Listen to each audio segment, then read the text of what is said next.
आप देख रहे हैं गंगाधरा न्यूज नेटवर्क। हमारे साथ है कैमूर जिला से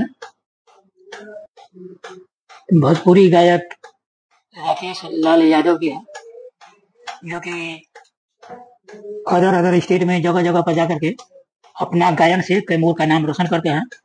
साथ ही भोजपुरी को भी आगे बढ़ाने का काम करते हैं। जिस तरह से आज भोजपुरी भाषा और गायन और नाटकीय फिल्म्स और कहीं कहीं यूनिवर्सिटी में जिसकी पढ़ाई हो रही है, उसी तरह से भोजपुरिया का रंग पूरे अलग अलग क्षेत्र में फैलाते हैं, खुशबू फैलाते हैं अपने गाना और माध्यम से। आप बताइए कि किन किन स्थानों पर जा करके अपना भोजन गाना और क्या अच्छा और क्या कर रहे हैं, बताइए। जैसे में अपना भगवा जिला हो गया, वहाँ से जैसे को पसंद करते हैं, वाराणसी में बनारस भी करते हैं, पटना भी कर रहे हैं, तो कहीं कहीं अपने ही क्षेत्र राज्य में कर रहे हैं, माता पिता के आशीर्वाद से, जिन्हें आशीर्वाद से।